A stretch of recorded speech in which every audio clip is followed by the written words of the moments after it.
Okay, welcome to another Rewind the Year video. Today is all about the year 2000. So in this video, coming up a bit later on, I shall be talking about this gig that I went to, Iron Maiden at the SCCC. But firstly, I want to say a big thank you to all the returning subscribers and people who've watched my videos. It really does mean a lot to me.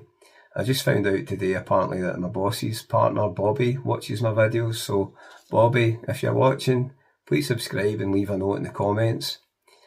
So coming up in today's video, I'll just be recapping some of the news events, some of the TV and some of the films that were out, what was the top 3 in the UK charts, some of the metal album releases, and then I'll talk about the gigs.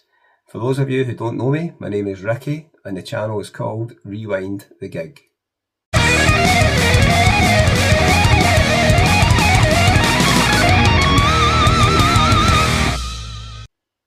Okay, so in this year, the Summer Olympics were held in Sydney in Australia, and Great Britain won 28 medals that year, making it their most successful Summer Olympics since 1920. One of the people that won gold in it was the boxer Audley Harrison. I remember watching that fight. I can't believe that was 25 years ago. That just seems crazy. Okay, also of a sporting note, in football terms, the European Championships were held jointly by Belgium and Holland. This was the first time that the championships had been held by more than one nation. The final was contested between France and Italy, and it looked like Italy were going to win it. However, in the 4th minute of stoppage time, Sylvain Wiltord, who would go on to sign for Arsenal after this, scored an equaliser and sent the match into golden goal territory. And in the first half of extra time, David Trezeguet scored the winner. This was the first time that a nation had gone on to win the European Championships after winning the World Cup. France obviously winning the World Cup after beating Brazil in 1998 in the final 3-0.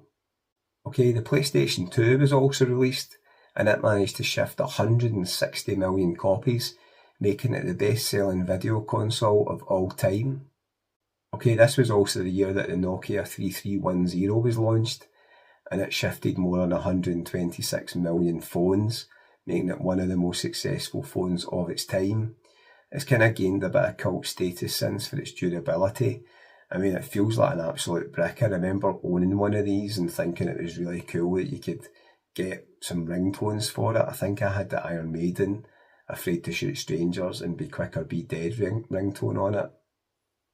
Okay, there was a few TV programmes in the UK that were launched this year. The first one being Bargain Hunt, which I still enjoy watching to this day.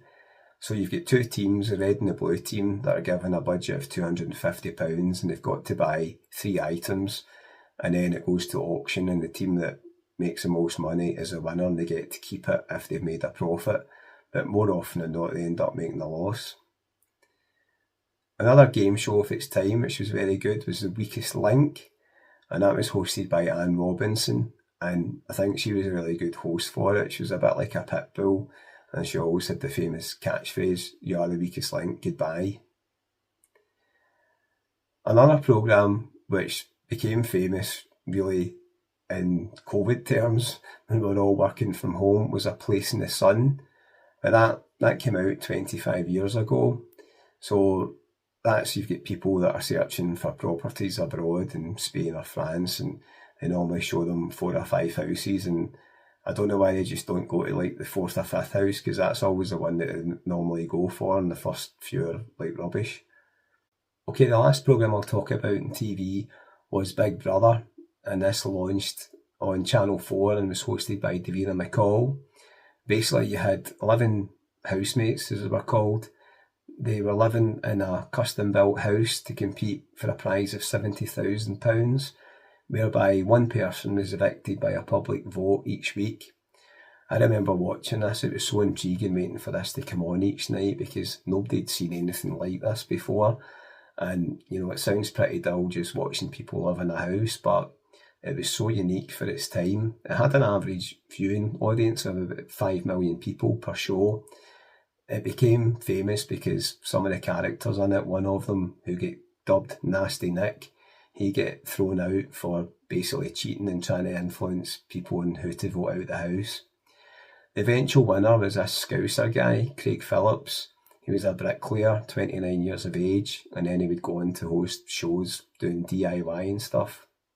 Okay, on to the movies of 2000, and the best-selling films were Mission Impossible 2, starring Tom Cruise, Gladiator, starring Russell Crowe, and Castaway, starring Tom Hanks.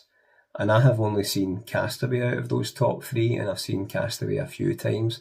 I think it's a really excellent film, and as it might suggest from the title, he's basically living on a desert island after his plane crashes, and he's eventually picked up, I think it's like 4 years later, and then he goes back to his then partner, but she's moved on thinking that he died, and it's quite sad.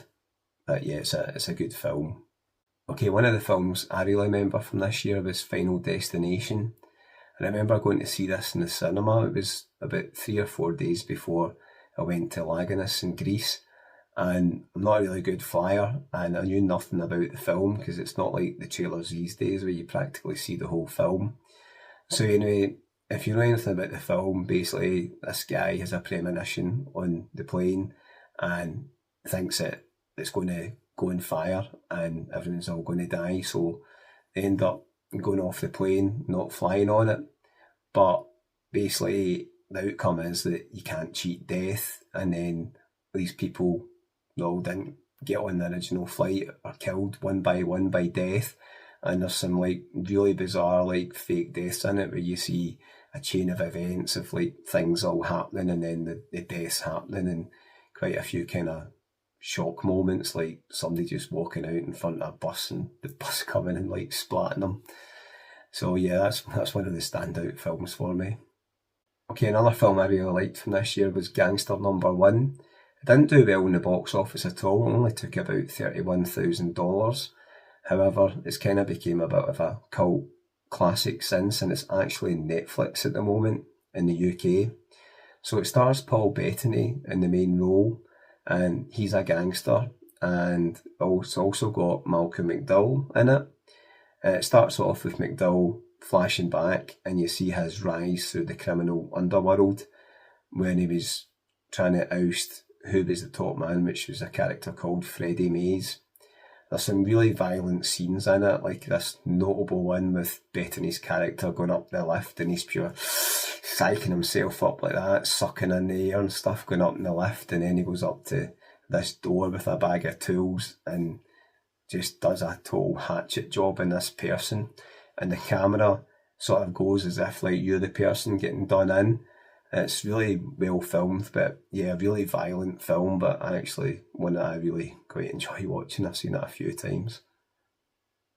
Okay, the last film I'll talk about from this year is a real favourite of mine, and it's American Psycho, and it stars Christian Bale in the main role, playing a character, Patrick Bateman. He's basically a New York investment banker who's living a double life as a serial killer, and his character in it is fantastic. You see him like getting groomed for the day ahead, and he's really fixated about his appearance, and you see him like lunching with colleagues and he hates them all, and you see clips where he's like really nice to their face, and then you hear him mouthing in the background that he wants to kill them and stuff like that. It's quite funny. I know there's some violent scenes in it, but it's developed a somewhat of a cult following, and it's a really good film. If you've never seen it before, then I'd urge you to watch it. Okay, so the best-selling singles in the UK charts in the year 2000 were at number 3, Sonique with It Feels So Good. Number 2, All Saints with Pure Shores. And number 1, this was a children's TV character, and it was number 1 for 3 weeks over Christmas, Bob the Builder with Can We Fix It? Dear God. As bad as the Teletubbies and Mr. Blobby. Anyway, I'll give a special mention though to the Manic Street Preachers. They did manage a number 1 hit with The Masses Against the Classes. And this was a single that didn't actually appear in any of their albums, so well done to them. Okay, so now to the metal album releases. So first up is Disturbed with The Sickness. And yeah, 25 years ago, like that's mental. Obviously, some of you might know that I'm going to see Disturbed later on this year in October at the Hydro when Megadeth are supporting them, and they're playing this album in full to celebrate the 25 years of it. So some really good songs in this, such as Voices, The Game, Stupefy, Down with the Sickness, and the Tears for Fears cover, Shout. So yeah, I'm really looking forward to seeing them later on in the year. Okay, so the year 2000 was a bit of a boom time for nu metal music, and quite a lot of album releases this year. One of those was Papa Roach with the album Infest. So this was actually their second album, but their most successful to date, going on to be certified 4 times platinum in the US. There were 4 singles released from this album, which were Last Resort, Broken Home, Dead Cell, and Between the Angels and Insects. They also had a whole host of other songs in the 12-track album, which are really good, such as Blood Brothers, Revenge, Snakes, and Binge, and Never Enough. It is an album that I still really enjoy listening to this day, and it wouldn't be too long before I get to see Papa Roach. Okay, another album I bought this year was Iron Maiden, Brave New World, and this was Iron Maiden's 12th studio album, and it was the first since Bruce Dickinson and Adrian Smith rejoined the band, and it was also the first as a 6-piece after Yannick Gers replaced Smith in 1990 but stayed on. So that kind of helps give Maiden that unique sound, the fact that you've got 4 guys on guitar. Now the album itself, it was 10 tracks on it and it lasted 67 minutes. There's a couple of songs from it released as singles. They were The Wicker Man and Out of the Silent Planet, and I actually bought both of them in CD single. There's a couple of really good live tracks in the B-sides of those. So I thought that was a really strong album. It was great to have Bruce back in vocals, and I thought he sounded better than ever. It's really good tracks such as The Mercenary and Dream of Mirrors and The Nomad on it as well. Another album I bought this year was Limp Bizkit with Chocolate Starfish and the Hot Dog Flavoured Water. What a name for an album title. Now this sold 1 million copies in its first week, making it the fastest selling rock album of its time. It had a number of singles from it. One of those was Take a Look Around, which featured in the Mission Impossible 2 soundtrack, and it sampled the Mission Impossible theme tune in it. It also had My Generation, and one of the other ones with a cracking video on it was Rollin', and you might remember the video. It stars Ben Stiller and Stephen Dorff in it, and at the start of it they hand keys to Fred Durst, who mistake him for a parking valet guy, and he turns to the camera and says, "Alright partner, let's keep on rolling, you know what time it is." And then they take this Bentley for a spin all round Manhattan, and they're doing this during the video, during the rolling. It's really good. One of the most famous songs though from that album is maybe Hot Dog itself. So this is famous because it says the word fuck 47 times in it. One of the lines in the song actually has Durst saying, "If I say fuck 2 more times, there's 46 fucks in this fucked up rhyme." And I remember thinking this was really cool at the time because I was only 23 or something like that. And just hearing all these swear words in the song, you thought that was cool. Okay, the last album that I'll talk about for this year was Linkin Park with Hybrid Theory, and this was their debut album. Now I didn't actually know until I was researching this that Linkin Park were actually called Hybrid Theory beforehand, and then they changed their name. So the debut album actually only sold 50,000 copies in its first week, unlike Limp Bizkit, which sold 1 million. However, it's since gone on to sell 27 million copies worldwide. It is a really good debut album. There's 12 songs on it. It's only actually 37 minutes long. A lot of the songs are only 2.5 to 3.5 minutes long. There are a few singles from it, from memory, Paper Cut, Crawling, One Step Closer, and In the End. And yeah, all of those songs are really good. In fact, I think the whole album is brilliant. And I would go on to see Linkin Park in later years, and they would perform this album in full at Download. But I can't remember what year that is. I think it might be 2010 or 2011. But yeah, a really good album. So that completes my roundup of the album releases from this year. Okay, so now at the bands themselves. So the first gig that I went to was Five. at the Glasgow SCCC. So I was going to this with my girlfriend at the time. She was really into them, and she used to subject me to listening to all these bands like Take That and Robbie Williams and Steps and stuff like that. So it was on that much that I ended up quite liking some of the songs. But anyway, I just remember going to this gig where we were like down the front, and before they even came on, like the warm up act, I think, was just like playing songs, and they were showing pictures of like all these like guys who were famous at the time, and the noise level was unbelievable. It was just full of screaming teenagers and like young women, but just like screaming when these pictures came on screen. And then when the band took to the stage themselves, like it was even worse in terms of the noise. I mean, I think they put on quite a good show. I couldn't find any footage on YouTube, but I did find some footage from the show in Manchester, which I'll try and show. It might get copyrighted, so I might have to take it down. But yeah, I mean, some of the songs that they've got, I do actually quite like. So you have got Everybody Get Up, Got the Feeling, Slam Dunk the Funk, If You're Getting Down, and Keep On Moving. So they played 15 songs from the show, and yeah, I mean, it was all right, and it kept her happy, so job's a good one. It's funny because I've actually like reunited, and I'm going to be playing the Hydro later on this year, but I'm not going to it. think that ship's sailed. Okay, the next gig that I went to is another one of my favourites, and that was Culture at the Cat House. So if you've seen my other videos, then you'll know that I've sort of seen them the last few years. And again, this was them kind of plugging the DV album that they had out. I found some footage, not from Glasgow, but from the year 2000, and I'll try and play it here and hope it doesn't get copyrighted, but I'll put links in the comments in case it does, because you should listen to these guys. Like, I do really like that sound, as I've commented before, like, really good songs like Kill Your Gods, Freedom of Speech, The Flood, just that element of somebody singing like melodic vocals and then the screeching in the background. They also had a woman in the band that did the vocals, and yeah, I really liked him, as you can tell. And this gig was only £7 at the Cat House, so quite a small intimate venue.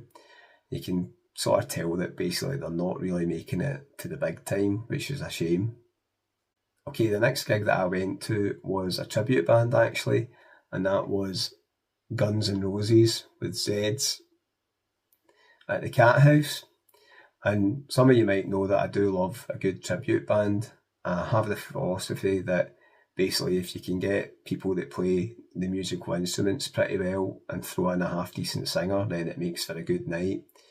Because let's face it, like, you're not going to get to see Guns N' Roses like every year. You know, that just doesn't happen. So it's a night out where you get to hear Guns N' Roses songs, hopefully with like a half decent singer. So I do remember this tribute band because they were actually dressed to try and, you know, look like the band. You had Axl on stage with like the kilt, and then you had Slash with like the hat, and he had the wig with the fag hanging out. And they were not bad.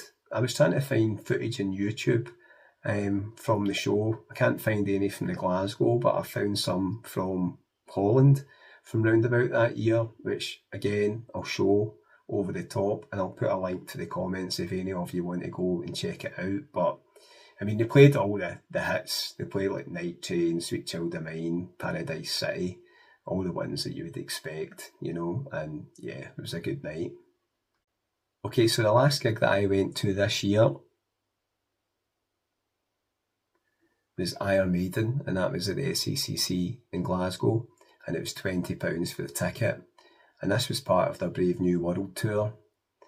So they were obviously promoting this album, so they performed 6 songs off of that album, and they played 17 songs in total. They sort of had a few of the old fan favourites in there, such as The Trooper and Hallowed Be Thy Name, Number of the Beast, Evil That Men Do, Fear of the Dark. It was notable that they finished with Sanctuary on it instead of Run to the Hills, which is a bit unusual. And yeah, this album, like they would play this, on the tour, and I think they played the same set at Rock in Rio just about, and that was filmed and recorded and released as an album the following year, I think. So it was good to hear songs like The Klansman as well, live, and hearing it with Bruce Dickinson singing it and not Blaze Bayley. And I really enjoy that off of the Rock and Rio album. So it always goes down well, I think, in a Glasgow crowd, the fact that you've got the Klansman, with his Scottish roots. So yeah, that was how I finished the year out with a really probably the best gig of the year that I could go to. Okay, so if you were at any of these gigs that I've mentioned, or you saw any of the bands at other venues in the UK or Europe or the world, then let me know in the comments what those were and what you thought. I'll give you a wee sneak preview to next week's 2001 video, which is going to be exciting, I think, because I went to what was called Gig in the Green, and this featured no less than Papa Roach, Eminem, and Marilyn Manson. So until next time, have a good day. Are the weakest link. Goodbye.